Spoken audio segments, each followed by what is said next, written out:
Hello everyone, welcome back to my YouTube channel Technical Rajput Blogs. Today I'm just telling about the Infosys bench period for the fresher, full process about the bench policy, full process from the joining to the offer letter, और bench policy क्या है, training period क्या है, और bond policy. पूरा fresher की जब joining होती है उसमें बेंच पॉलिसीज़ क्या होती है। काफ़ी सारे कैंडिडेट हैं जो कि बेंच पीरियड में चले जाते हैं, उनको सैलरी मिलती है या नहीं मिलती है, और सैलरी का स्ट्रक्चर क्या होता है बेंच पीरियड पे, और उनको टर्मिनेट कर देते हैं क्या नहीं। तो चलिए चलते हैं, उससे पहले पूरी वीडियो को बताने वाला हूँ।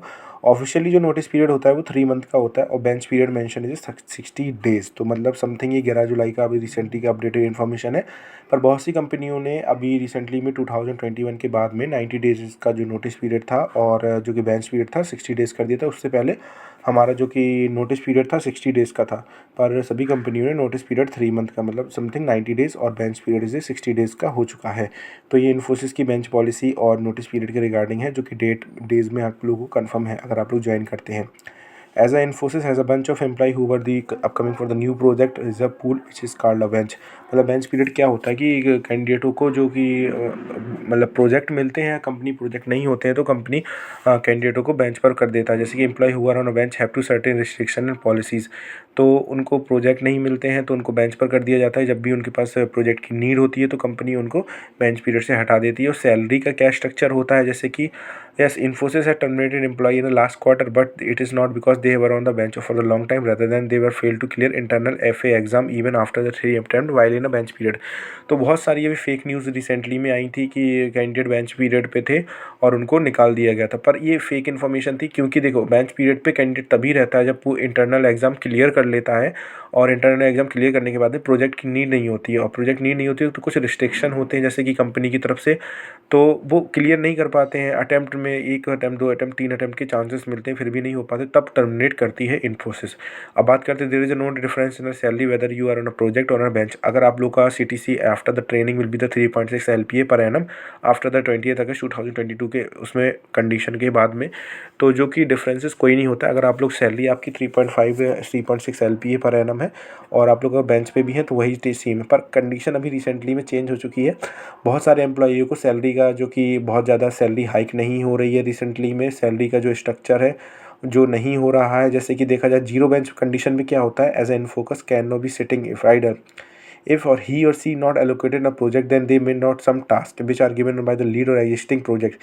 These tasks are accelerated zero bench policy essentially launched to make the best utilization resources who are on a bench। तो देखिए गाइस, कैंडिडेट बेंच पॉलिसी के रिगार्डिंग बेंच पीरियड पर अभी बहुत सारे कैंडिडेट हैं, क्योंकि प्रोजेक्ट की नीड बिजनेस रिक्वायरमेंट के according after the 2022 evenly candidate जो कि थे वो हमारे ऑनबोर्डिंग नहीं हुए थे। ऐसे कैंडिडेट, ऐसे कैंडिडेट, ऐसे रोल के कैंडिडेट, ऐसे रोल के कैंडिडेट कि अभी तक ऑफर लेटर जनरेटेड नहीं हुए, डिसीजन पेंडिंग है अभी तक। तो अभी तक देखा जाए क्वार्टर के according 3,46,000 and 2,58,074 industry are analyst are increasing bench utilization. तो देखा जाए अभी इतने हमारे जो कैंडिडेट हैं वो बेंच पॉलिसी पे इसलिए हैं क्योंकि प्रोजेक्ट की नीड ही नहीं है, तभी हमारे 2022 के कैंडिडेट अभी तक प्रोजेक्ट का वेट कर रहे हैं। तो गाइस, मैं आप लोगों को बता दूं, अभी तक कैंडिडेटों की ज्वाइनिंग नहीं हुई 2022। तो जो फ्रेशर कैंडिडेट हैं, तो मैं आप लोगों से बोल दूँ, आप लोग गवर्नमेंट एग्जाम की तैयारी कीजिए। कोई भी कंपनी में अभी तक रिसेंटली में ऑन बोर्डिंग नहीं हुई है 2022 से, बिफोर द आपका कोरोना पीरियड और after the corona period. Condition, recession, moon lighting process यही चलता आ रहा है, ले ऑफ होते आ रहे हैं। तो रिसेंटली में यही सब चीज़ें चल रही हैं कंपनी के अकॉर्डिंग, जो भी होता है। अब बात करते हैं बेंच पीरियड में। A time where the employ hired by the company is not assign any project with that the company most of time you will have about bench period in service based company. तो हाँ guys, service based company में mostly time में project की need नहीं होती है, तो company कैंडिडेटों को बेंच पीरियड पर बैठा देता है और वहाँ पे उनसे बोलता है कि आप लोगों को as a work locate, as a team leader आप लोगों को कुछ अदर काम दे देते हैं, जैसे कि और कोई सर्विस डेस्क का काम दे देते हैं। अभी रिसेंटली में क्या हुआ, आप लोग अगर टेक्निकल रोल के कैंडिडेट हैं और 3 मंथ से आप लोग अगर हैं, if you are resign you need to serve the 3 month. अगर आप लोग को रिजाइन करना है, आप लोग बेंच पीरियड पे है तो 3 मंथ का नोटिस पीरियड आप लोग को सर्व करना होगा 90 डेज़ का। और 90 डेज़ में आप लोग को कुछ टर्म्स एंड कंडीशन होंगे। अगर आप लोग टर्म्स एंड कंडीशन को अगर नहीं फॉलो करते हो तो आप लोगों की जो सैलरी स्ट्रक्चर होता है, जो भी सैलरी होता है वो आप लोग को नहीं देती होती है। और अगर आप लोग को बॉन्ड पॉलिसी होती है, जैसे कि कुछ कंपनियां बॉन्ड कंडीशन कराती हैं, जैसे कैपजेमिनी हो गया, अलग कंपनी है, तो उसी के अकॉर्डिंग ही होता है। अभी रिसेंटली में देखा जाए मार्च 2023 में has reduced the average variable pay of its employ by 40% quarter ending the March 2023। तो गाइस सैलरी हाइक अभी तक नहीं हुआ है और फ्रेशर के लिए अभी तक हायरिंग नहीं हो रही है। 2022 के कैंडिडेट अभी तक वेट कर रहे हैं। तो बेंच पीरियड और पॉलिसी पीरियड अकॉर्डिंग देखा जाए तो फ्रेशर के लिए मैंने स्पेशली ये वीडियो इसलिए बनाया कि गाइस अगर आप लोग अभी देखेंगे फ्रेशर तो कंपनी ज्वाइन मत कीजिए।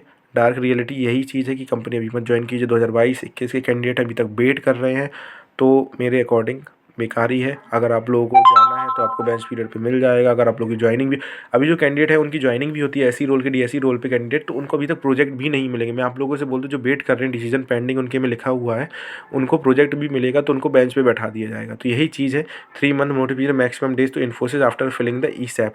तो यही चीज़ है गाइस नोटिस पीरियड की।